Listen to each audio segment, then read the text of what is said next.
The sweet secret to Sheffield confectionery firm's success after over a century of trading. Ever present in chemists, service stations, garages and airport shops, for many, the familiar sight of the gold circular tin that houses Simpkins boiled travel sweets evokes thoughts and memories of long drives and air travel. Simpkins have been producing throat lozenges, glucose products and sweets for the world since 1921 and are showing no signs of slowing down. Let's take a look and go behind the scenes at their factory in Hillsborough in Sheffield. It all started, welcome to Simpkins Sweets. It started back in 1918 on grandfather's return from the Great War. He was badly injured in the Somme in action, which he received a military cross for, but when he came back to the UK, he was demobbed. With his demob money, he went and bought a shop selling groceries. So every few months he had to go into hospital to have pieces of shrapnel taken out of him, and the surgeons gave him liquid glucose to enhance his recuperation. It was a messy affair, he said, because it went everywhere. So what he did, he came out and started manufacturing high-grade glucose confections, primarily for the pharmacy sector in the UK. And within 2 years he built up 9,000 pharmacies under his belt. To this day, pharmacy accounts for around about 90% of all our distribution in the UK network. We are now working closely with travel retail wholesalers, farm shops, specialist wholesalers, and a lot of private label work. Private label work for the likes of Harrods, Fortnum's and people like that. Export is strong. It predominantly goes through the ex-Commonwealth countries, so we're strong in South Africa, Australia, India, America, Canada, places like that. I'm Karen Simpkin. I'm director of Simpkins. I look after all the production side and do all the purchasing and make sure that we've got everything on site really for what we're going to manufacture. And now we'll go on a tour, go around the factory, and I'll show you how all the sweets are made. So we weigh out the sugar and the glucose into buckets and then put them into the copper pans. The water goes in first, then the sugar, then the glucose.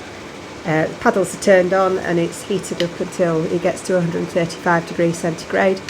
Once it reaches temperature, we may add a flavour or a colour, but more often than not we drop it down through the vacuum so that the moisture content of the product comes out at it's about 1%, so it's very, very low moisture content, which stops it going sticky or candied and gives it a longer shelf life. It falls into the bottom pan, which we then take out and put onto the slabs, and then we add colour, flavour, citric acid maybe, anything else that needs to go in on the slabs, and mix it in thoroughly. All the time the product's cooling down, and then it moves on to the final slabs where it cools even further, and then they handle the boiling into the batch rollers and run it through the die to get to the right shape. When the product comes off the end of the cooling conveyor, it goes up the incline conveyor and is inspected for the right shape of the sweets, or anything that doesn't look right about it is taken out by the operators at that point. Then stacked into trays with all the way, there's traceability for everything throughout, so the operators filling in all the paperwork and making sure that they've got the right batches and everything. It goes onto the mixing bed at the back of the tinning line, up the incline conveyor and into the hopper at the top before going into the weigh heads to fill the tin for whatever the appropriate weight is. The tins then travel down the line, filled, powder is added, and then lid put on before they go into the taping machine. So they're taped, so it's now fully airtight tin that will last for years. It then goes into the labelling machine, so top label, base label and batch coding goes on at that point. And then into the shrink wrap or into individual cardboard boxes as they were there. And then onto a pallet.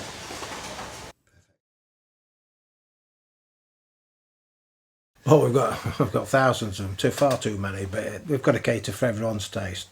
The main things about the products though is that it's still manufactured in the traditional method using vacuum cookers under pressure, and it's all using natural colours, flavours. It's all gluten free, and it's quite a healthy option. But talking of healthy options, the biggest move in the last 10-15 years has been to sugar free. So now we manufacture one of the largest sugar free ranges of hard boiled confections that you can get around. Secret to the success really is the fact that it's family owned. We can manoeuvre quite quickly into different projects or different areas, market sectors, due to the fact there's just two of us, me and myself and my sister, that can change it. We work directly with a lot of customers. I'm Lorraine, team leader here. I've been here 17 years this time. I love it. I'm a team leader, so I sort out labels for down here, boxes, cartons, what they're doing. Just check the paperwork, make sure it's right. I also run machines as well. I'm Lorraine Parkin. I'm a process packer. Usually I work on the conveyor belt, which brings the sweets from the boiling shop to me, so I can put them in baskets to put on the cooling bay so they can feed them onto the tinning line. Moved here in 1921. It was a burnt out refrigeration unit from the co-op. And grandfather set up, and hasn't changed one bit at all. It's little rabbit warren, but it's functional and it's local. Majority of the staff live within 3 streets of the factory, so we've got a steady, reliable workforce. All come to work disgruntled, but always leave happy, we hope. Yeah, sugar, water, glucose boiled up for 6 minutes at a high temperature. Then they put on a vacuum, which that draws out, which is unusual actually these days. It draws out a lot of the moisture, so it's a nice crisp confection. So all you've got is natural colours and natural flavours, and it's a fantastic sweet. We export to around about 40 odd countries globally, primarily through the pharmacy, and through gourmet specialty stores. We're not into mass volume, we're not geared up for that, and if we did, we'd shut the doors at them, because the quality of the product is on the fact that we're cooking batches, small batches of 27 kilos, so everything's got a fantastic texture and flavour delivery, and that's what we're famed for. So that's why we get a lot of people doing private label with us, because you can give people a gift of confectionery, but if it tastes rank, it's going to affect badly on you. So they all come to us, so it's happy days. Well, looking through the annals of time, we first manufactured sugar-free in the 1930s. It was a sugarless product, mainly due to the fact of our pharmacy roots. And then it just carried on doing little bits of sugar-free, and then in the 1970s, in Europe, sugar-free started to grow, make momentum, and it started to do, people wanted it. Originally it was mainly Coca-Cola. As soon as Coca-Cola went sugar-free, a lot of the confectionery people dabbled with sugar-free. But we've been doing it, as we said, since 1930s.